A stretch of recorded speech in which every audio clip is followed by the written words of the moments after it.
السلام علیکم ورحمۃ اللہ وبرکاتہ۔ کیسے ہیں آپ لوگ؟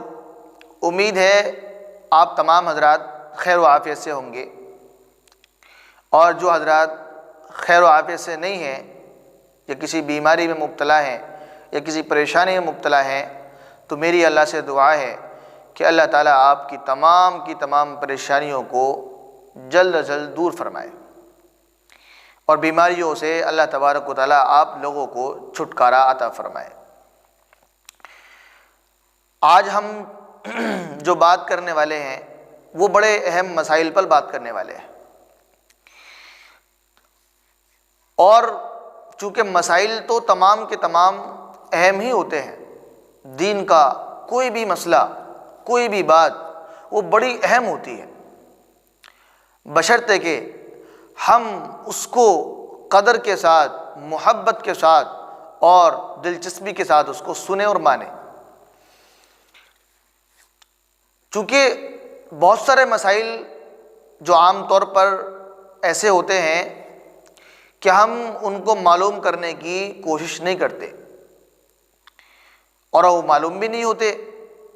بہت سارے مسائل ہیں آج بھی اور ابھی بھی کہ 80% لوگوں کو پاکی اور ناپاکی کے مسائل معلوم نہیں ہیں، بس جیسی زندگی ہماری گزر رہی ہے اسی طریقے سے زندگی گزار رہے ہیں، اور اپنی عقل سے اس کو ہم دیکھتے ہیں اور اس پر فیصلہ کر لیتے ہیں، مسئلہ معلوم نہیں کرتے۔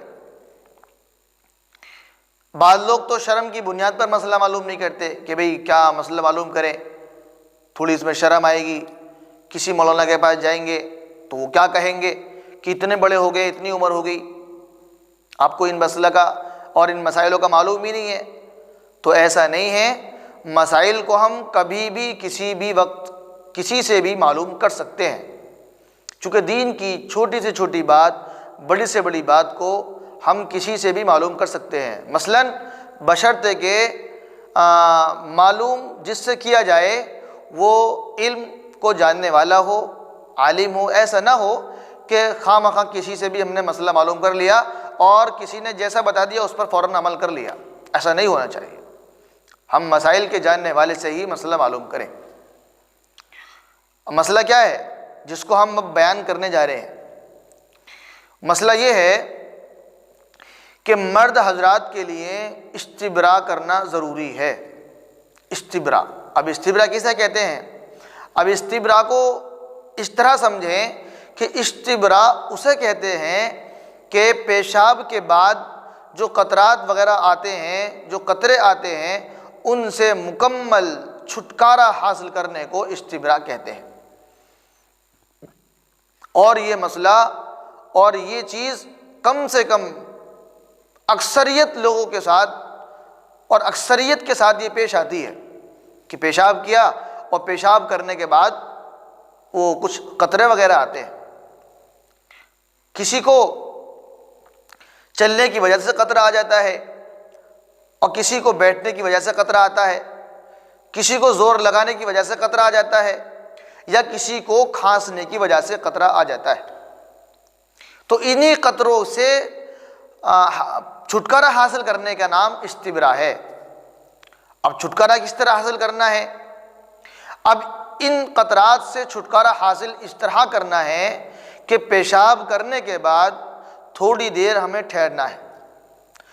تھوڑی دیر ٹھہرنے کے بعد ہمیں استنجے کی جگہ کو اور اس کے نچلے حصے کو ہمیں دبانا ہے، اوپر کی طرف دبانا ہے۔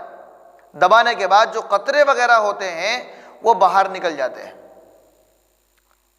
یا پھر اس کا دوسرا طریقہ یہ ہے کہ ٹیشو پیپر ہمارے پاس ہو، اور اس ٹیشو پیپر کی وجہ سے ہم ان قطروں سے چھٹکارا حاصل کر سکتے ہیں۔ دو چار چند قدم ہم چل لیں، اور چند قدم چلنے کے بعد جو بھی قطرے وغیرہ آنے ہوں گے وہ ٹیشو کے اندر آ جائیں گے، اور ٹیشو کے اندر آنے کے بعد پھر ہم اس کے بعد استنجا کریں۔ ایسا نہ ہو کہ پیشاب کے فوراً بعد استنجا کر لیں اور استنجے کے بعد پھر قطرات وغیرہ شروع ہوں، تاکہ پھر ہمارا جو استنجا نہیں ہوگا، پھر بار بار استنجے کی ضرورت پڑے گی۔ تو اس سے بہتر یہ ہے، مردوں کے لیے اسی لیے ضروری استبراء ہے تاکہ استنجے کی بار بار ضرورت نہ پڑے۔ استنجے سے پہلے اور پیشاب کے بعد یعنی بیچ میں استبرا ضروری ہوتا ہے۔ اس لیے ہم اس بات کو دھیان سے سنیں اور اس پر عمل کریں کہ پیشاب کے بعد استنجے سے پہلے استبرا ہم ضرور کریں تاکہ ہمارے کپڑے خراب نہ ہوں اور ہم ناپاکی میں مبتلا نہ ہوں۔ اور آخری بات یہ کہ مردوں کے لیے ہی استبرا صرف ضروری ہے، عورتوں کے لیے استبرا ضروری نہیں ہے۔ امید ہے مسئلہ سمجھ میں آ گیا ہوگا۔ اگر مسئلہ سمجھ میں آ گیا ہو تو اس کو آگے شیئر کریں اور بھائیوں کے پاس بھی اس کو بھیجیں اور کمنٹ کر کے اس کو بتائیں اور لائک بھی کریں، اور میرے بھائی اس چینل کو سبسکرائب بھی کریں۔ اللہ تبارک و تعالیٰ آپ لوگوں کو اس کا بہتر سے بہتر بدلہ عطا فرمائے۔ السلام علیکم ورحمۃ اللہ وبرکاتہ۔